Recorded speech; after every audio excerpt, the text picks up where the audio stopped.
Bear Simulator is a first-person adventure game released in early 2016. Let me explain the backstory on this one real quick. The game's made by a company called Farjay Studios, but it's actually just one guy, John Farjay, and Bear Simulator is his only game. It started as a Kickstarter campaign in March 2014. On the campaign page, it was advertised as a game where you play as a bear in this huge open world with in-depth combat and RPG mechanics, even summing the game up as a mini Skyrim, but you're a bear. This place called the Internet found out about it, and it blew up. The game quickly was backed by almost 4,000 people and $100,000 in a month, much faster and more money than Farjay expected. Probably feeling a lot of new pressure, Farjay would feature sporadic, lengthy periods without an update, sometimes 4 or 5 months at a time. Backers started to wonder if they just got scammed or if Farjay died. However, the updates eventually did pick up. The game was finally released on Steam in February 2016, 15 months later than expected.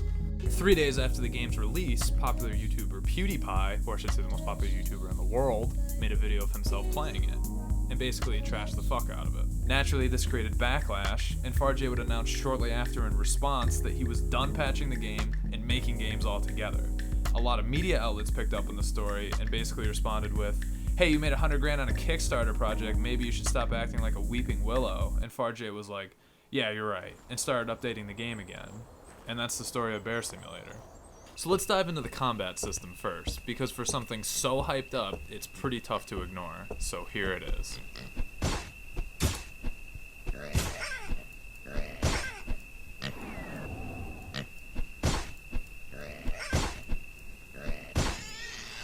Riveting stuff. You have one attack the entire game, except for a special charge move you can unlock, which is just holding down mouse 2 and letting go.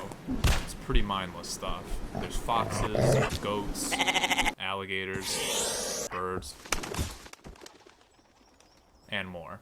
What you'll find is that no matter the animal, each encounter is glitchy and horrendous. The hitbox detection is awful, especially when enemies are spazzing out in front of you.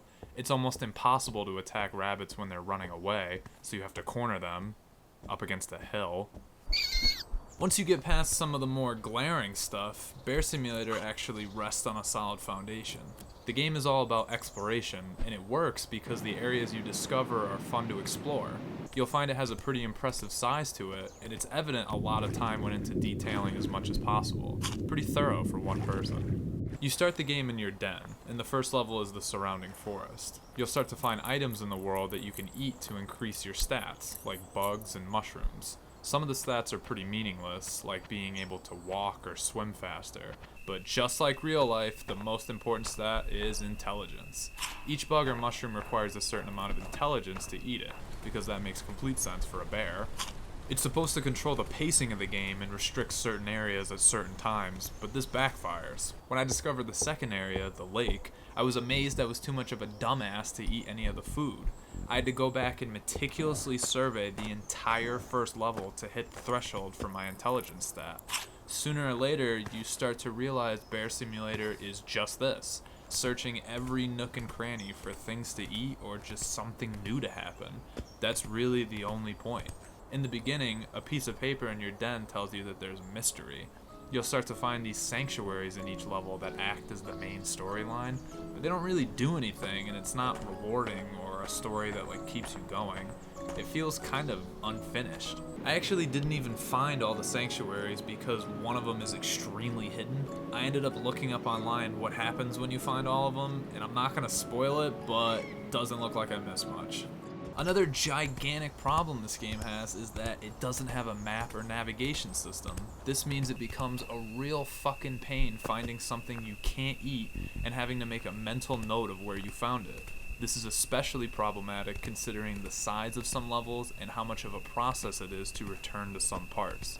If you die at any point, and I mean a simple slip off the map, I'm looking at you mountain level, you return to your den. You can teleport to the start of the level, but you have to run all the way back, and once enemies are defeated, it's just a wasteland. Eventually you'll just enter this state, holding shift, bobbing up and down ad nauseum, just constantly running around, making sure you check every corner for everything. This is what I remember the most about Bear Simulator. Oh, and fun fact, teleporting to the start of the levels wasn't even introduced until a patch months after the game came out. If I donated $100 to see this game happen, I would be pretty fucking upset, and I can say with confidence I would come nowhere close to beating it. The game also has this weird transition to night mode that just exacerbates every problem. Things are just harder to see, and swimming underwater is virtually impossible. There's a few events like boss battles that appear only at night, and I guess that's kind of the point, but it's definitely not worth all the trouble of not seeing, and it kind of reminds me of Castlevania's Simon's Quest.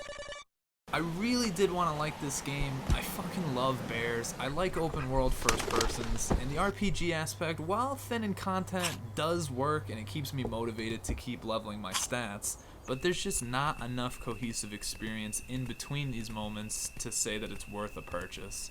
I'll give it like a 4.5, and I wouldn't recommend it to anyone looking for a mini Skyrim. Thanks for watching, and be on the lookout for more Gameplay Matters soon.